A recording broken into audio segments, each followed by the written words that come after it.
दिनेश जी। राधे राधे। महाराज जी, राधे राधे। महाराज जी, जिन लोगों के पास राधा कृपा के बाद सब सुख सुविधाएं होने के बाद भी डिप्रेशन में होते हैं वो लोग, तो प्रभु। क्या भोगों से डिप्रेशन हटाया जा सकता है? क्या सांसारिक सुखों से डिप्रेशन हटाया जा सकता है? नहीं। बिना आत्म सुख मिले मन प्रसन्न नहीं होता। डिप्रेशन का मतलब है मनाशक्ति का कमजोर होकर व्यर्थ के चिंतन में डूबना। हम जो समझा है यही तो है ना।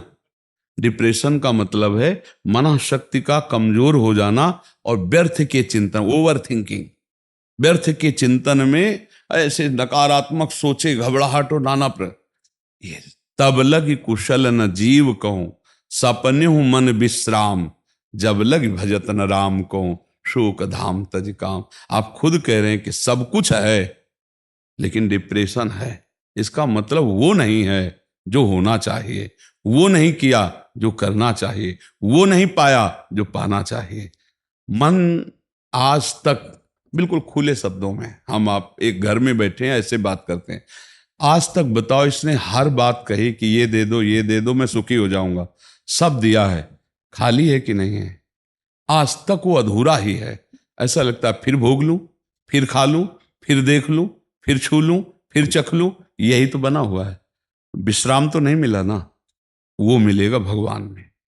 नाम जब जब तक नहीं करोगे, भगवान की आराधना नहीं करोगे, तो मन को विश्राम नहीं मिलने।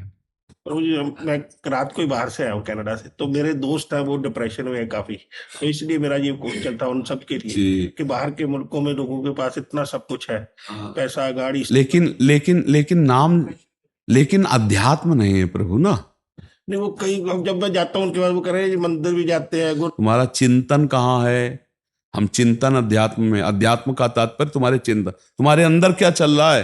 तुम अपने हृदय मंदिर के ठाकुर को नहीं पहचाने तो विश्व के कई तीर्थों में घूम आओ। कल यहीं जहाँ ये बैठे एक बैठे थे, बोले 85 साल का हूँ, भारत के 5-5 बार सब तीर्थ हो जाऊं, मेरा अगला जन्म होगा कि नहीं हमका गारंटी नहीं, क्योंकि ये कोई खास चीज नहीं है। खास चीज है आप नाम जप करते हो, बोले नहीं तो हमका पक्का होगा जन्म। नाम जप, आपका चिंतन क्या अंदर चल रहा है?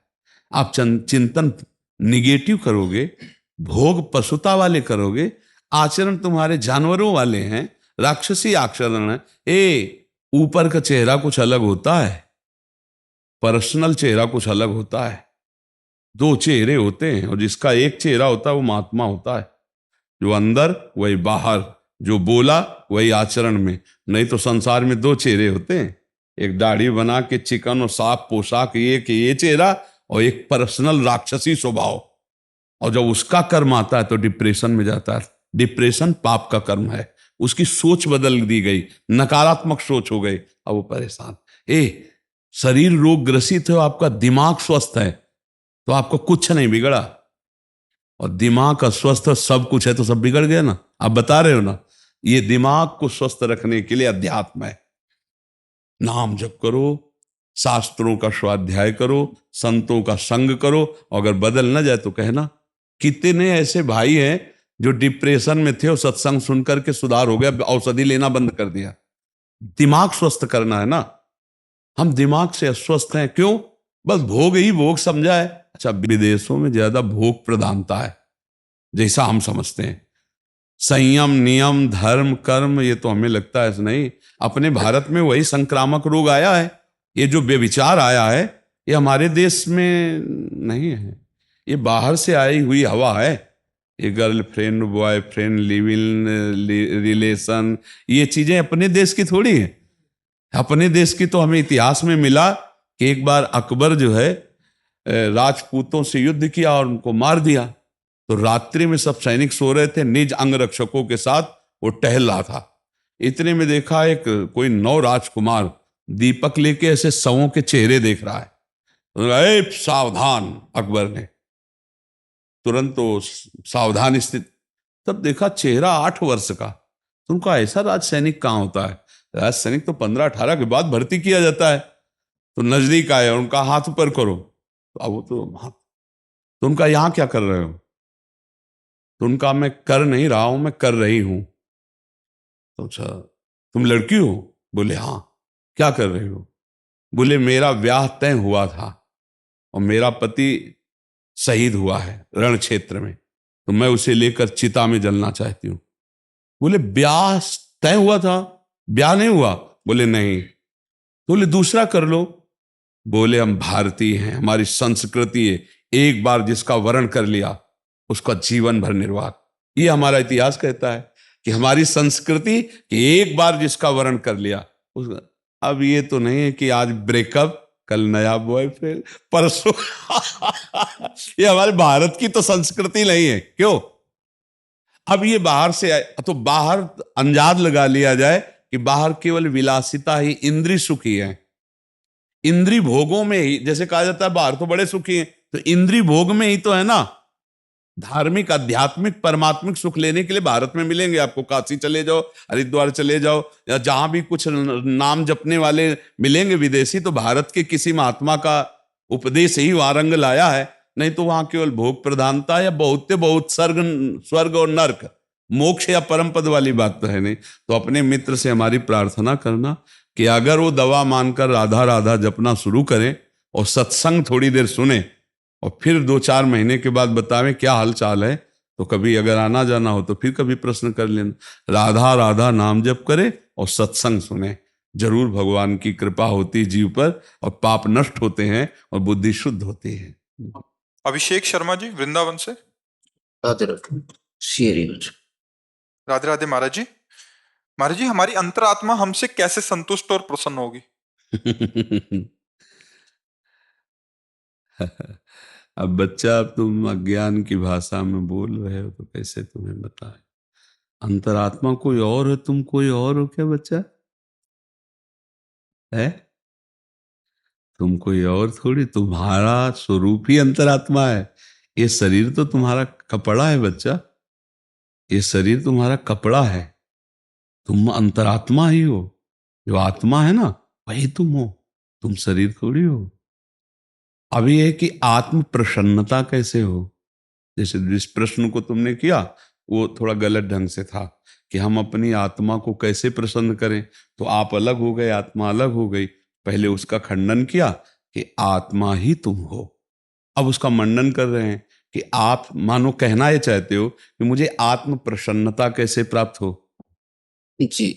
जैसे आपने बोला मैं अपनी आत्मा को कैसे प्रसन्न रखूं। हाँ, तो वो अलग चीज, चूंकि अज्ञान की भाषा में आप बोल रहे हैं, आप अपने को शरीर मान रहे हैं और आत्मा को अलग मान रहे हैं, जबकि शरीर अलग है और आप आत्मा हो, आप आत्मा हो। समझ पा रहे हैं? बाबा आप कैसे समझोगे अध्यात्म है, कैसे समझोगे? अब अपने को तुम यही मान रहे हो ना, शरीर। बाबा शरीर। हाँ। तो अब बच्चा, अब अध्यात्म तो हम तुमको सरल भाषा में बताओ, छोड़ो समस्या। तुम नाम जप करो बाबा करता हूँ। और किसी का बुरा मत करो। नहीं बाबा। कोई नशा ना करो। जी। माता बहनों की तरफ गंदी बात मत सोचो।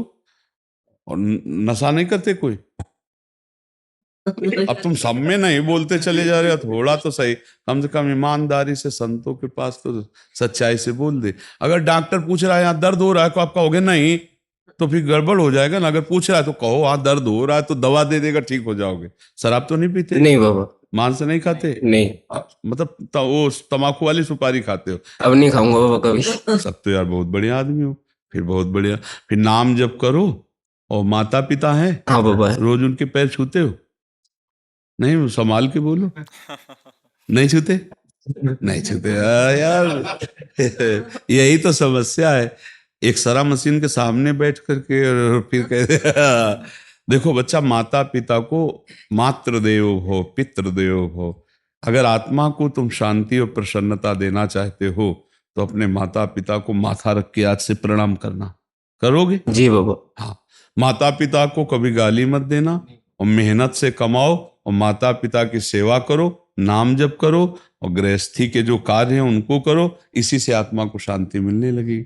आगे धीरे धीरे बढ़ोगे तब समझ में आ जाएगा। बहुत अच्छे बच्चे हो, क्योंकि जो बड़ी बड़ी गंदी बातें वो आप में नहीं है। यही बड़ी बात है कि व्यभिचार, व्यसन, मांसादि खाना, द्यूत कीड़ा, जुआद, ये चीजें ना हो तो काफी जल्दी सुधार हो जाए, क्योंकि वो बहुत असाध्य रोग हैं, ये बहुत बड़े बड़े पातक हैं। तो आप बढ़िया से चलो, अच्छे बच्चे हो, ठीक है। हाँ, नाम जप करो, माता पिता को रोज प्रणाम करो और उनको कभी डांटना नहीं, गाली मत देना, कभी मारना नहीं। आज के बच्चे माता पिता पे हाथ उठा देते हैं, बहुत बहुत गंदी बात है। बूढ़े माता पिता को जो मारता है ना, उसे रौरव नरक की प्राप्ति होती है, घोर नरक की प्राप्ति। हमें तो लगता है कि माँ जैसा दुलार करने वाला सृष्टि में कोई नहीं है, है नहीं? उनकी गोद में नए कपड़ों में हक दिया, तब भी कभी बुरा नहीं माना। नहीं, माँ का प्यार। बच्चा पीट के गया है, फिर भी वो अपने बच्चे के लिए कहे कि नहीं नहीं नहीं, आप उसे कष्ट मत दें। हमें लगता है आज जो अपने बूढ़े माता पिता को मारते हैं, उनको घर से निकाल देते हैं, उनकी बहुत अव्यवस्थाएं, बड़ा समय खराब आ रहा है। बुजुर्ग माता पिता को मतलब त्रास दिया जा रहा है। तो हमें लगता है जिनको सत्संग मिल रहा है, जो कुसंगी हैं उनसे क्या। लेकिन आप लोग जैसे सत्संग सुन रहे हैं, तो माता पिता की अगर पूजा कर ली आपने, तो मंदिर जाओ चाहे ना जाओ, भगवान तुम पे प्रसन्न है, हमारी बात मान लेना। और घर के बूढ़े माता पिता को तुमने गाली दी, भूख प्यास और मार पीट की, और मंदिर में जाके 56 भोग लगाओ, कुछ नहीं मिलने वाला, नरक की प्राप्ति होगी। मातृदेवो भव पितृदेवो भव, ये साक्षात भगवान है। नहीं तो हमें लगता है माता पिता का आशीर्वाद भगवान का आशीर्वाद है। कभी आजकल जैसे इलात से मार रहे हैं, अपनी माँ के बाल घसीट रहे हैं, थप्पड़ मार रहे हैं, गाली दे रहे हैं, और कौन से मंदिर जाओगे, कौन से तीर्थ जाओगे जहां ये पाप धो पाओगे? कोई तीर्थ ऐसा नहीं बना। माता पिता को कष्ट देने वाला कभी किसी तीर्थ अवगाहन से पवित्र नहीं होगा। माता पिता की आह वो किसी, इसलिए सबको चाहिए, हम इस विषय पर सैकड़ों बार बोल चुके हैं, सबको चाहिए अपने माता पिता को कष्ट ना दे। बहुओं को चाहिए कि सासुओं की सेवा करे, सासुओं को चाहिए कि बहुओं को अपनी सगी बेटी की तरह देखे, पति को चाहिए वो शरणागत तुम्हारी पत्नी है, उसको अपना प्राण समझो, पत्नी को चाहिए अपने पति को प्राण, तभी तो गृहस्थी सुखमय हो। पर आज का वातावरण तो बहुत है नहीं, बहुत ही खराब। ये जो व्यभिचार प्रवृत्ति चली ना, ये सब खराब कर रहे हैं, नशा और व्यभिचार प्रवृत्ति। जिसको व्यभिचार प्रवृत्ति कोई दोष नहीं माना जाता, अगर बच्चा बच्ची राजी है तो कोई उसको रोक सकता है क्या? सरकार भी नहीं रोक सकती। तो ये अब वो प्रवृत्ति है ना। अच्छा, अब जब बड़े में वही प्रवृत्ति बढ़ेगी, अच्छी प्रवृत्ति डालो तो अच्छी प्रवृत्ति, बुरी प्रवृत्ति तो अब वो पति के साथ कैसे टिकेगी, और सास ससुर की कैसे सेवा करेंगे इन बुड्ढों को? उसकी तो यही दृष्टि रहेगी ना, इन बुड्ढों नहीं, हमारे लिए तो आज के नए बच्चे सास ससुर की सेवा या माता पिता की सेवा, और चलते हैं उन्नति के मार्ग पे। उन्नति किसको कहते हैं? धर्म को। माता पिता की अवहेलना, धर्म की अवहेलना तो उन्नति। पापी पुरुष की उन्नति को ऐसा समझना जैसे अंतिम इच्छा पूछी जा रही हो फांसी देने वाले को। उसकी उन्नति उसका नाश है जो अधर्म पूर्वक चलता है। बढ़िया बच्चा, नाम जप करो, अपने माता पिता की सेवा करो, तो आत्मा को शांति मिलेगी। ठीक। सृष्टि जी, राधे राधे। महाराज जी कभी कभी गुस्से में कुछ ऐसा कह देते हैं कि जो बाद में ग्लानि में डाल देता है। माफी भी मांगते हैं, गुस्सा तो ऐसा कहलाता ही है। जो क्रोध है वो दुरुक्ति, गाली देना, कटु वचन कहना, चुभने वाले वचन कहना, ये तो क्रोध का लक्षण है। जब क्रोध प्रकट होगा तो गंदे वचन बोलेगा, कड़ुए वचन बोलेगा, ऐसे भद्दे वचन बोलेगा जिससे हृदय छलनी हो जाए। यही हमें संभालना है कि जब ऐसा क्रोध आवे तो दांती पीस ले, बोलना ही नहीं है। पर उस समय विवेक काम करे तब ना, उस समय तो और खखार के बोलेगा कि पूरा मोहल्ला सुने, नहीं सुनेगा। जब ऐसे नाम कीर्तन करवा तो राधा राधा, और जब लड़ाई होगी तो एक आदमी पूरा मोहल्ले को अले परेशान कर देगा। तो क्रोध का लक्षण ही है उच्च स्वर में बोलना, कड़वे शब्द बोलना, गाली बोलना, अभद्र शब्द बोलना। तो हमें लगता है ऐसे समय में मौन का सहारा ले और नाम जप करने लगे तो क्रोध से बच जाएगा। नहीं, क्रोध का काम ही है। अब चूंकि आपका पवित्र हृदय, इसलिए बाद में ग्लानि होती है। नहीं तो प्रायः लोगों को गाली देने के बाद ग्लानि थोड़ी होती है। वो तो समझते हैं कि देखा ना, 4 बातें कही, मैंने 10 बात कह के आए, तो उसको गर्व होता है। ये तो भक्त हृदय आपका, इसलिए ग्लानि होती है। तो वो ग्लानि भी ना हो, इसलिए मौन का आश्रय। क्रोध को मौन से, मौन और विचारपूर्वक, मुझे कुछ नहीं बोलना है, इस समय हट जाना है, हट जाना चाहिए। एक संत के पास एक भगत गए, मुझे बहुत गुस्सा आता, गुस्से में गाली देते हैं।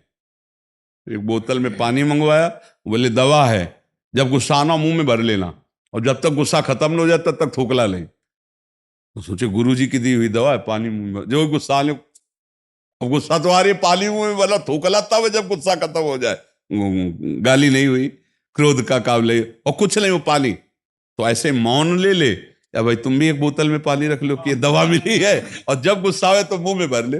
मौन, चुपचाप मौन रहे, बोलेला हट जाए उस समय तो है। जितेंद्र व्यास जी, करौली, राजस्थान। गुरुदेव भगवान, आपके चरणों में कोटि कोटि प्रणाम। महाराज जी, क्या भजन और तप एक ही हैं या दोनों से भगवत प्राप्ति का अलग अलग मार्ग? नहीं, या तप शब्द अलग है और भजन शब्द अलग है। भज धातु सेवायाम, समाज की सेवा, ठाकुर की सेवा, गुरु की सेवा, ये भजन के अंतर्गत आता है। सुमिरन का मतलब होता है नाम जप करना, भगवान के नाम का सुमिरन करना। और तप का मतलब होता है मान अपमान, दुख सुख, लाभ हानि, हम जो परमार्थ में चल रहे हैं उसमें जो हमारे अंदर काम क्रोध लोभ, इनको सहना, इनसे किसी भी तरह से हम विचलित ना हो, अंदर उनको सहते हुए चले जा रहे हैं, उसे तप कहते हैं। ताप को सहना। मात्रा स्पर्शास्तु कौन्ते शीतोष्ण सुख दुखदा आगमा पाइनो अनित्यास्तास तितिक्षस्व भारत। तितिक्ष माने सहनशील, जो सह जाता है वही तपस्वी कहा जाता है। उसी तप से पाप का नाश होता है और भगवत प्राप्ति होती है। दोनों भगवत प्राप्ति कराने में समर्थ हैं। यदि भगवत प्राप्ति के लिए आए हुए निंदा, अपमान, तिरस्कार, काम क्रोध को सह जाए तो भगवत प्राप्ति हो जाए। या दूसरों की सेवा करे, नाम जप करे, भगवत लीला चरित्र गायन करे, भगवत लीला सुने, इससे भी भगवत प्राप्ति हो जाएगी। कई साधन है पर उसमें भगवत भाव प्रधान है। तपस्या का मतलब समझ गए? कोई उघार घूमना, जल में खड़े होना, ये बाहरी तपस्या का। आंतरिक तपस्या का लक्षण है काम क्रोधादि विकारों के वेग को सह जाना, विकल ना होना, अपमान होने पर, निंदा होने पर विक्षोभ, अंदर क्षोभित ना होना, ऐसे भाव में रहना, उसे तप कहते हैं। आप समझ पा रहे हो? भजन कहते हैं सेवा को, समाज की सेवा, भगवान की सेवा, माता पिता की सेवा। और सुमिरन कहते हैं, तभी गोस्वामी तुलसीदास ने लिखा है, का हनुमंत विपत्ति प्रभु सोई, जब तो सुमिरन भजन न होई। सुमिरन अलग चीज है, भजन अलग। सुमिरन है नाम सुमिरन, भगवान की लीला चरित्रों का सुमिरन। भज धातु सेवायाम, ठाकुर सेवा, गुरु सेवा, समाज सेवा, माता पिता की भगवत भाव से सेवा, ये